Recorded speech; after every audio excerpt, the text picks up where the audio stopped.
La iniciación egipcia y su relación con el hombre. Jorge Adoun, Adonai. Por audiolibros iniciáticos. Todo aspirante debe comprender los misterios de la iniciación antigua para poder comprender y practicar, a conciencia, la verdadera iniciación moderna. Todos los misterios antiguos eran símbolos de cosas futuras que deben suceder. Para poder comprender la verdad debemos estudiar los símbolos antiguos que son el camino más recto hacia la sabiduría. Los egipcios practicaban la iniciación en la Gran Pirámide. Este monumento maravilloso no fue nunca tumba de faraones, como pretenden demostrar algunos sabios. La Gran Pirámide es una copia fidelísima del cuerpo humano y podemos decir simbólicamente que es la tumba del Dios íntimo que se halla dentro del hombre.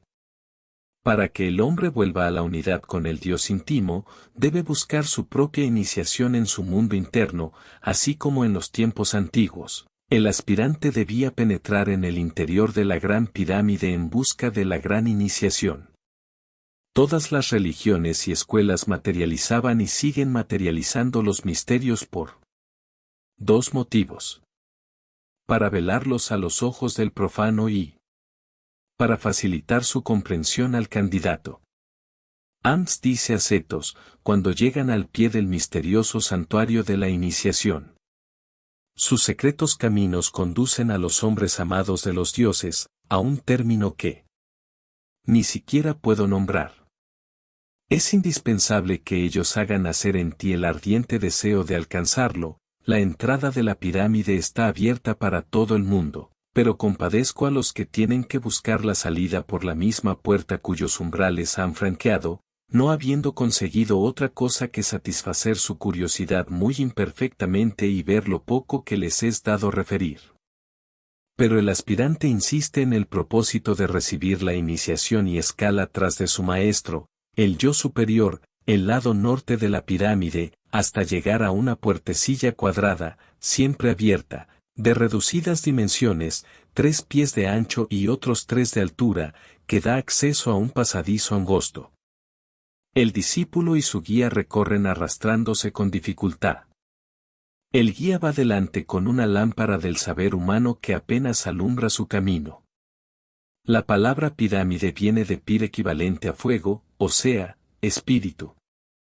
La iniciación en la pirámide equivale a la comunicación con los grandes misterios del espíritu, la unión en el reino de Dios interno con el Padre. Este fuego no es el fuego material, ni tampoco el fuego o luz de los soles, sino el otro fuego, 1000 veces más excelso del pensamiento. La gran pirámide iniciática dentro de la cual penetraba el candidato, es el símbolo de nuestro propio cuerpo. Donde, en efecto, sino en él, nos iniciamos, más o menos a lo largo de la vida y de las vidas. En esta gran pirámide cuerpo, estamos iniciados evolutivamente hasta llegar a la condición de los adeptos divinos, iniciadores a nuestra vez, de los seres inferiores a nosotros. La puerta angosta de la pirámide es la misma puerta angosta del Evangelio que conduce a la salvación. Siempre está abierta, pero para poder entrar en ella, el hombre debe inclinarse o replegarse a sí mismo conduciéndose hacia el mundo interno, con el pensamiento.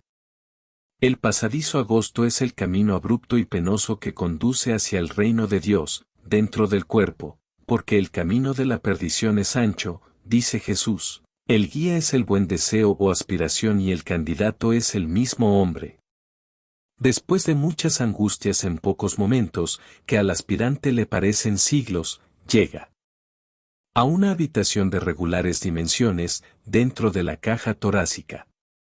Allí le reciben 2 iniciados, 2 intercesores, el yo superior y el ángel de la guarda.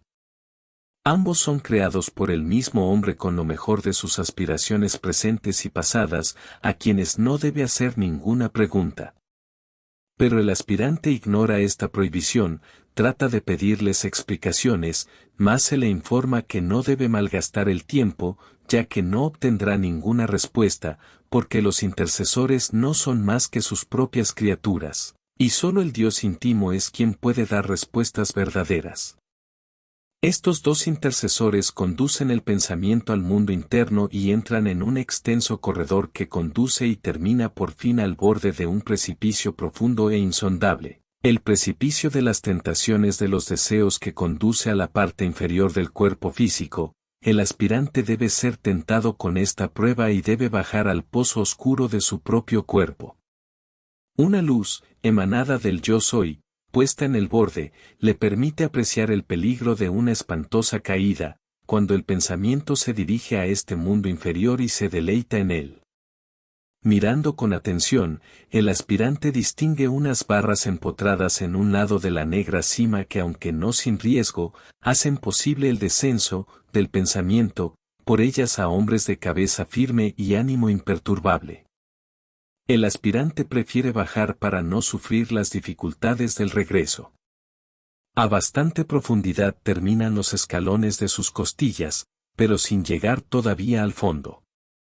En el último escalón, del vientre, busca la solución al terrible problema y entonces encuentra en la pared una abertura o una estrecha ventana y por ella podría entrar en otro corredor, todavía descendiente, pero en forma de espiral angosto. Al final de la pendiente pasadiza, tropieza el neófito con una fuerte verja, la empuja y cede, pero, al cerrarse detrás de él, choca contra sus quicios y produce un fragor infernal. Sigue adelante y otra reja le corta el paso. Al aproximarse ve que continúa un estrecho y bajo corredor sobre cuya entrada brilla este letrero: todos los que recorren este camino, solos y sin mirar atrás, serán purificados por el fuego, por el agua y por el aire. Si consiguen vencer el miedo, de la mente, a la muerte saldrán del seno de la tierra, de la profundidad del cuerpo humano, volverán a ver la luz del sol en el corazón, y tendrán el derecho de preparar el alma para recibir la revelación de los misterios de la gran diosa Isis, los misterios de la naturaleza humana. Hasta aquí el aspirante, desde su entrada por la puerta de la pirámide, o por su propio corazón, tuvo que caminar por 4 corredores y estos corredores se comunican entre sí por estancias o verjas. El pensamiento durante su penetración en el mundo interno tiene que recorrer los 4 corredores que unen y comunican entre los 4 centros mágicos y poderosos dentro del cuerpo del hombre, que conducen a las 4 etapas inferiores del mundo interno, siguiendo las leyes cósmicas de la involución. Pero una vez llegado a la última etapa comienza nuevamente su ascenso después de ser probado en su evolución por el fuego, por el agua y por el aire. El aspirante sigue el camino de la iniciación. Aunque nadie le ve, siempre está vigilado por sus intercesores y a la menor debilidad, acudirán presurosos y, por otros corredores le conducirán a la puerta de entrada para que se reintegre a la luz y a la vida exterior, no sin haber jurado que a nadie referiría lo ocurrido. El perjuro será castigado terriblemente porque este descenso a las etapas inferiores otorgan al aspirante los poderes de las tinieblas y hay de quien se atreve a comunicar estos poderes a los demás y hay de quien los utiliza para sus fines personales. Al final del obscuro corredor encuentra el aspirante a 3 iniciados que cubren sus cabezas y sus rostros con la máscara de Anubis. Hay 3 iniciadores que nos conducen en estas etapas antes de llegar al altar de los misterios mayores: el gran iniciador, que es el maestro interno; el iniciador menor, que es el instructor mental; y el iniciador mediano, que es nuestro poder de voluntad. Aquella puerta es en la iniciación, la puerta de la muerte. Uno de los enmascarados dice al aspirante: no estamos nosotros aquí para estorbarle el paso. Puedes seguir tu marcha, si los dioses te conceden el valor que necesitas. Pero ten por sabido, que si traspuesto este lugar, y llegas hasta el fuego sagrado de tu divinidad, y en algún momento retrocedes, aquí estamos para impedirte que huyas. Hasta ahora libre, eres para desandar lo andado, mas si prosigues habrás perdido toda esperanza de salir de estos lugares sin obtener la definitiva victoria. A tiempo estás, decídete.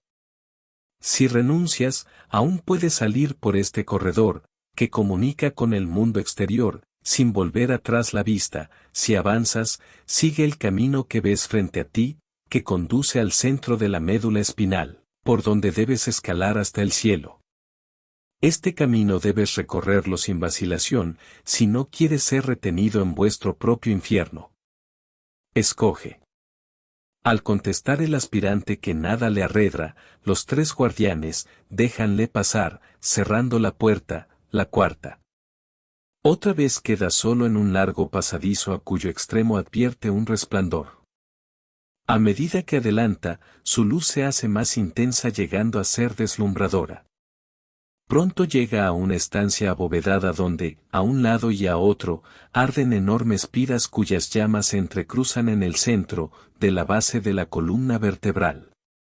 Esta parte está cubierta por un enrejado incandescente. Los clavos apenas le permiten poner el pie en lugar seguro de quemaduras, y al recorrerlo no era solo el peligro de padecer abrasado el que le amenaza, sino el morir asfixiado en aquel ambiente irrespirable. Cerrando los ojos, el aspirante penetra en la ígnea habitación, pero, oh increíble encanto. Al tocar sus pies el enrejado fino, cuando el pensamiento puro penetra sin temor en el fuego sagrado, las llamas desaparecen, las hogueras se apagan instantáneamente y el paso entre ellas se hace posible sin temor a afrontar una muerte espantosa. Y no se crea que se trata con esto de un mero símil, sino de una realidad tangible. En las entrañas misteriosísimas de nuestro cuerpo, como en las de nuestro planeta arde, según la física, un gran fuego, y duerme según la metafísica un fuego aún más intenso, es el fuego del cósmico pensamiento. Estos fuegos ocultos a la mirada del profano, que vive fuera de su templo, son vistas y sentidas solamente por el iniciado. Juan decía a sus discípulos: yo os bautizo, verdaderamente, con agua, pero el que viene en pos de mí, os bautizará con fuego y con Espíritu Santo. Juan el asceta, la mente camal no puede comunicar a sus discípulos una sabiduría mayor que la de los misterios relacionados con el plano de la materia, cuyo símbolo es el agua, al paso que la sabiduría de Jesús como iniciado en los misterios superiores era el propio fuego de sabiduría, nacido de la verdadera gnosis o real iluminación espiritual. Aquí debemos comprender la naturaleza de este fuego. No se trata de fuego físico sino del aspecto superior de este elemento. La prueba del fuego superior al que está sometido el aspirante en su iniciación interna le pondrá frente a sí mismo, esto es, la naturaleza divina frente a la naturaleza terrenal. Es el viaje de regreso, es el viaje mental hacia su propia divinidad. Debe atravesar las esferas de los señores de las llamas, así como las atravesó en su viaje de involución o de descenso. El poder ígneo del hombre es quien guía a la humanidad a su prosperidad espiritual y material y es quien crea a los maestros y a los guías de las naciones. En estas esferas residen los señores de las llamas y cuando el aspirante a la vida superior los evoca por la iniciación interna, dentro de esta parte inferior del cuerpo, sus llamas consumen todo lo inferior, lo mezquino, lo denso y lo grosero y lo convierten en Dios omnipotente. Estas llamas en el cuerpo humano, constituyen el fuego creador y son las emanaciones del Espíritu Santo, tercer aspecto del íntimo Dios y por ellas se acerca el hombre a su divinidad.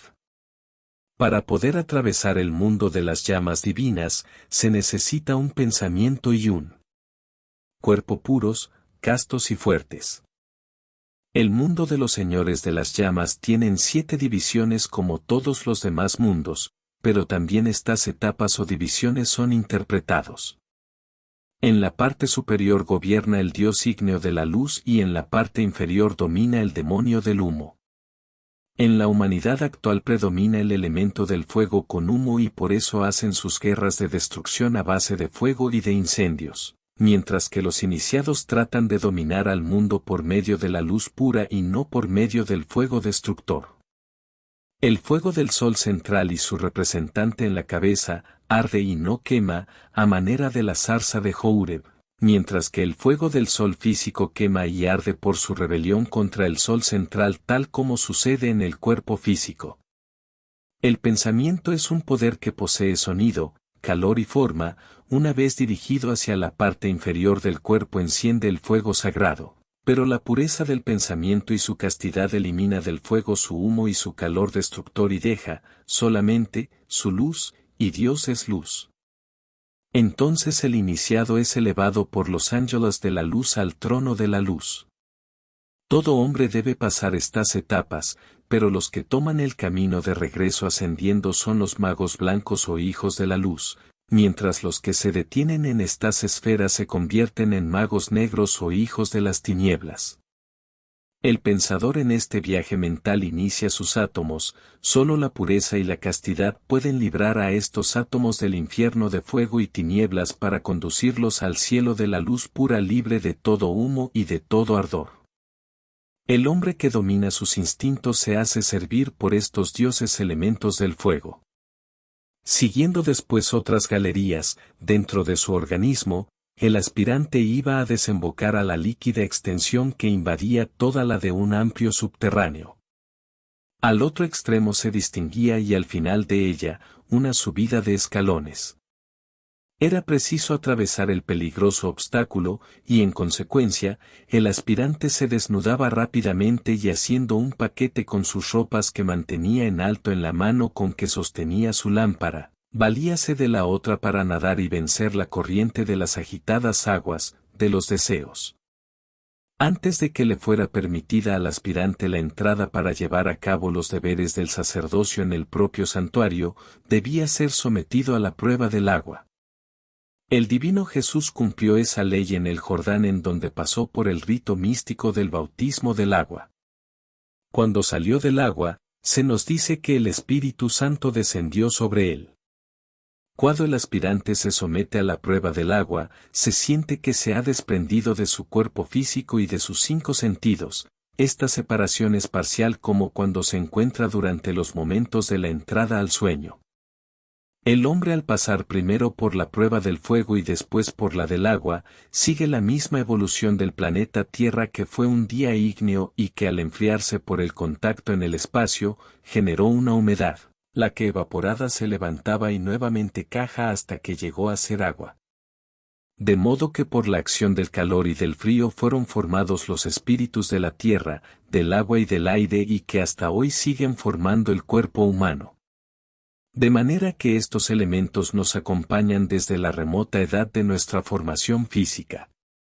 Una vez descritos los elementos del fuego, tenemos que decir algo sobre los del agua o ángeles del agua y, siempre debemos distinguir entre el agua física y sus elementos.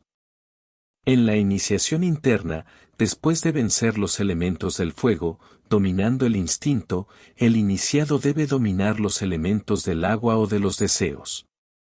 Siempre debemos distinguir la diferencia entre el instinto y el deseo. La prueba del agua es el símbolo del vencimiento del cuerpo de deseos, es advertir al candidato que para regresar al cielo del Padre, a la unión con Él, debe deshacerse de los groseros goces de la carne, sin menoscabar su afición a los goces espirituales. El fuego que radica en la parte inferior del cuerpo, es el instinto, el de deseos radica en él. Hígado y ambos influyen en y por la mente. El aprendiz, después de seguir otras galerías en su cuerpo, llega al hígado morada del cuerpo de deseos.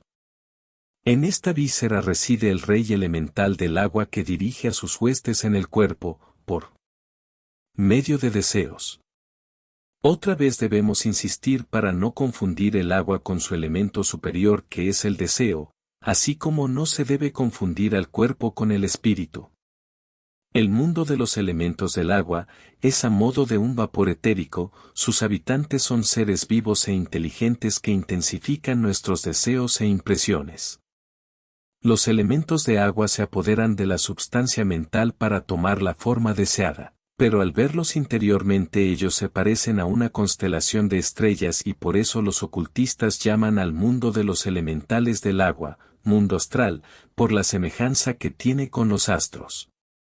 Cuando el iniciado vence ese mundo y este cuerpo astral de deseos en su hígado, puede penetrar en la inteligencia de la naturaleza y puede levantar el velo de Isis.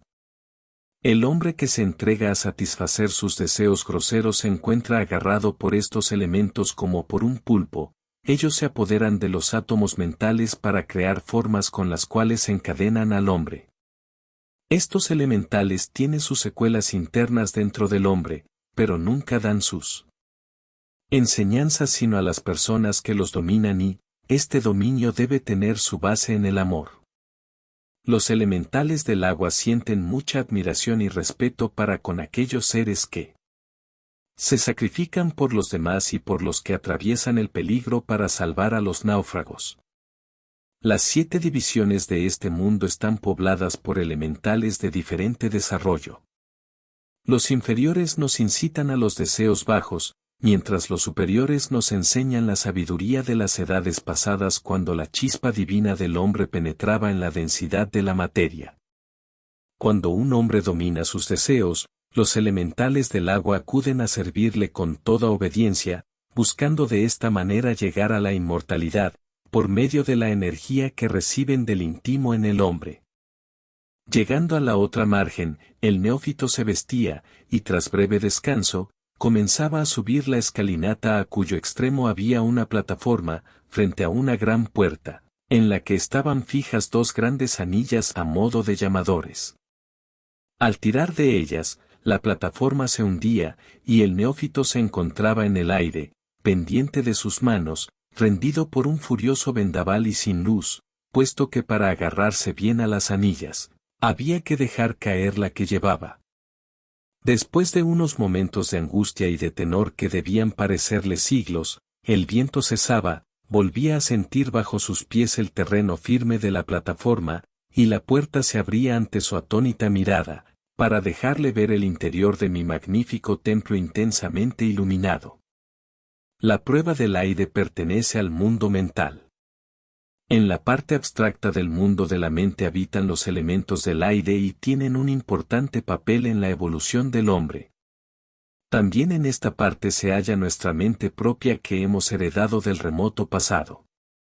Los elementales superiores del aire poseen la inspiración en todo arte y ciencia, mientras que los inferiores se interesan mucho en los fenómenos espiritistas.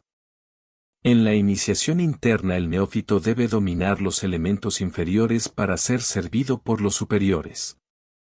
Una vez dominados los unos y servidos por los otros el hombre llega a la omnisciencia pudiendo de esta manera conocer o mejor dicho reconocer las historias del pasado y ver el futuro. Podrá conocer exactamente la hora de su muerte y librarse de los tormentos ilusorios y las alucinantes regiones del infierno y del purgatorio. Los elementos del aire estimulan y encausan nuestra mente a los pensamientos altruistas y elevados por medio de la visualización interna. Con esta visualización podemos concentrar y aprender todas las ciencias y religiones del pasado y al mismo tiempo podemos crear nuevas ciencias y nuevas religiones más perfectas. Cuando el hombre domina el fuego sexual, en la prueba del fuego, impregna la región de su mente con sus átomos luminosos cuyo brillo infunde a los elementales del aire un profundo respeto. Por su omnisciencia llega el iniciado a saber el porqué de las cosas sin necesidad de pensarlas, porque este saber está dentro de nosotros y no es necesario vacilar para comprenderlo. Entonces el hombre no huye ante el peligro porque de antemano sabe qué debe suceder y cómo debe alejarse. Los elementos de aire son los depositarios de los archivos de la naturaleza, todo lo que el hombre desea conocer lo encuentra en estos archivos en manos de estos elementos que habitan dentro de nosotros. Los elementos del aire son los que leen los pensamientos ajenos y comunican esta lectura al hombre a quien respetan y sirven, ellos nunca se manifiestan al hombre orgulloso o vanidoso. Son muy amantes de los sencillos y humildes y por eso vemos que muchas verdades nos vienen de la boca de los niños y de los pobres de espíritu, como dice el Evangelio. Se nos dice que después de la tentación de Jesús en el desierto, fue servido por los ángeles que no eran más que los elementos superiores del aire. Ningún orgulloso por su mente y su saber humano puede dominar las potestades del aire, como lo llama San Pablo, pero son muy obedientes a los hombres que llegaron al dominio mental por la concentración, siempre que esta concentración tenga un fin constructivo. El orgullo y la magia negra pertenecen a la división inferior de estos elementales, muchas veces enloquecen y enferman a sus médiums y producen en ellos perturbaciones mentales. La región que fue dominada por Jesús y sacada de aquellos dos sensitivos locos que vivían en los cementerios, era de la división inferior de los elementos del aire, porque hay ciertas personas sensitivas que se dedican a la necromancia y a otras ramas de la adivinación, sea por el lucro personal o sea por la vanagloria, caen en las redes de los elementales inferiores, por el ejercicio de tales dones, de una manera inadecuada. El mundo mental inferior es dominado por el enemigo oculto en nosotros, quien tiene a sus órdenes las huestes inferiores del aire, mientras que los elementales superiores son huestes del Pensador, Padre de la creación, que los envía al hombre en forma de intuición o de inspiración superior por medio del corazón. Los superiores son defensores de los órganos delicados del cuerpo astral, mientras que los inferiores los rompen para dejar pasar por las roturas ciertos conocimientos del más allá. Se puede comparar la concentración del adepto o santo a una evaporación de la inteligencia para llegar al conocimiento de los misterios ocultos, más las provocaciones de los espiritistas e hipnotizadores, etc., tienen por objeto la materialización de lo sutil y diáfano para poder juzgarlo según los sentidos físicos. El primer método espiritualiza la materia, el segundo materializa lo espiritual creyendo que así se le puede conocer. Todo discípulo que se vanagloria de sus poderes, ahuyenta de sí los elementos superiores. Del aire. La mente humana tiene analogía, en sus movimientos con el aire, así como no se puede retener ni dominar sino aquel que llegó, en su iniciación, a grados superiores. El objeto de la iniciación externa es dar un símbolo al aspirante, como dominar sus pensamientos después de haber dominado sus instintos y sus emociones. Este es el único camino que conduce hacia la unidad. Una vez terminadas sus pruebas y triunfante en todas, el aspirante entra en su magnífico templo interior, iluminado por la luz divina. Avanzaba desde el altar el gran sacerdote, le felicitaba por su firmeza y su valor, y le ofrecía una copa de agua pura, símbolo de su iniciación y de su perfeccionamiento moral. Enseguida arrodillábase frente a la triple imagen de Osiris, Isis y Oro, la Trinidad Sagrada. Siguiendo este relato maravilloso en el mundo interno, podemos llegar a sorprendentes significados. Cuando el aspirante triunfa sobre sus pruebas internas dentro de su propio templo cuerpo iluminado, llega hasta su corazón, el altar del Dios íntimo, entonces avanza a recibirle el gran sacerdote, el símbolo del hombre perfecto, que es el átomo nous que vive siempre cerca del altar divino en el hombre y está esperando al discípulo que llegue de su viaje mental, para conducirlo hacia su propia divinidad. El átomo nous, después de felicitarle, le da de beber del agua de la vida eterna, como recompensa de su llegada al reino de su Padre interno. Enseguida se arrodilla frente al altar, ante los tres aspectos del Dios íntimo que son el poder, el saber y la manifestación de la Trinidad Sagrada. Todavía no está unido con su íntimo sino que se halla ante sus atributos. Con esta ceremonia terminaba la primera parte material de la iniciación. El aspirante tuvo valor y fuerza necesarias para el adelanto, pero esto no es todo, aún falta saber que si el terror no lo vencía, tampoco le supeditaban las seducciones del bienestar, de la pasión y del placer.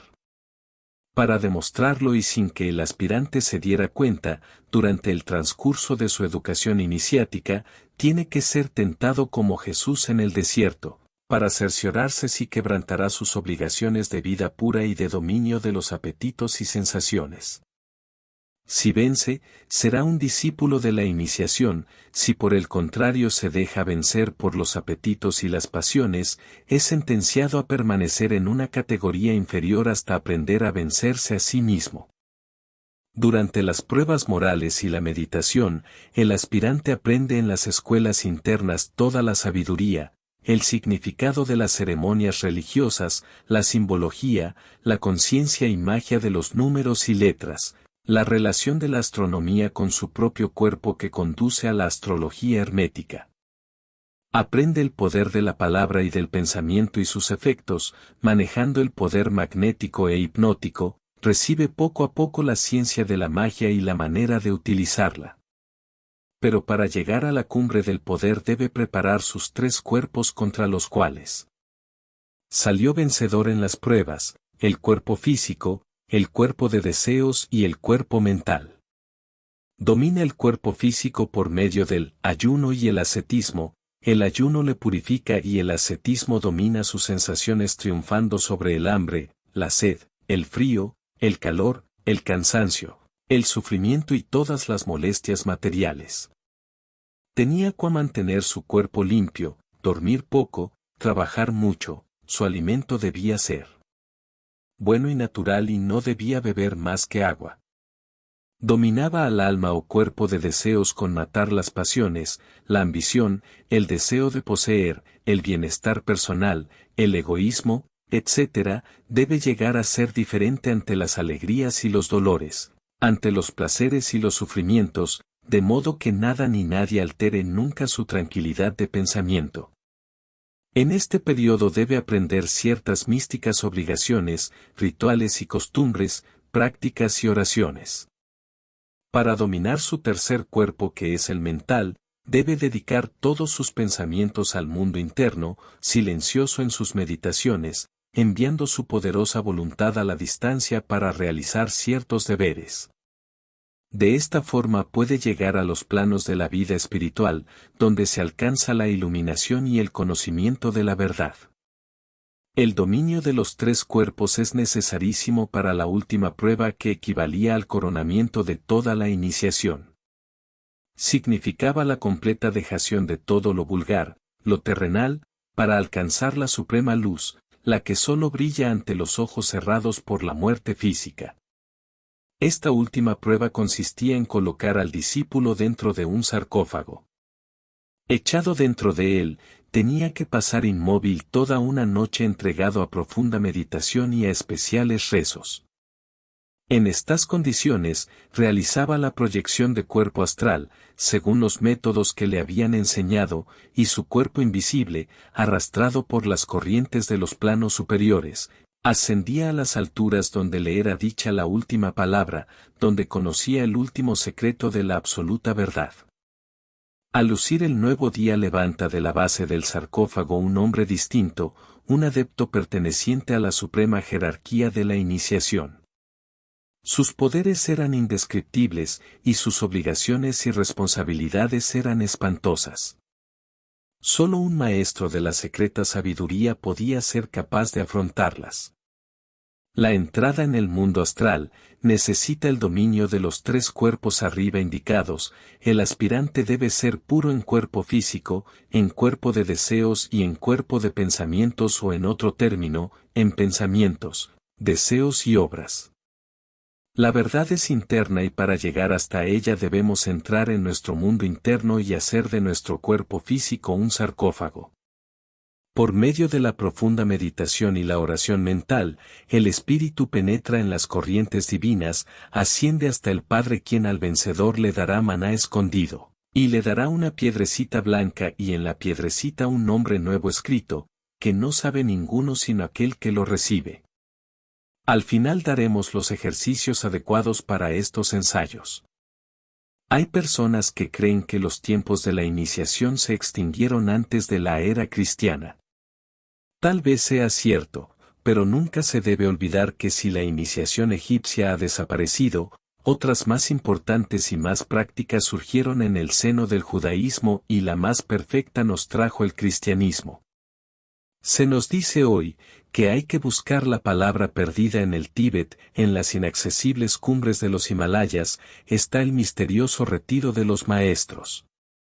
No negamos la existencia de aquellos excelsos seres en aquella región, pero debemos comprender siempre que los Himalayas también son símbolos iguales a las pirámides de Egipto que permanecen en el mundo interior del hombre.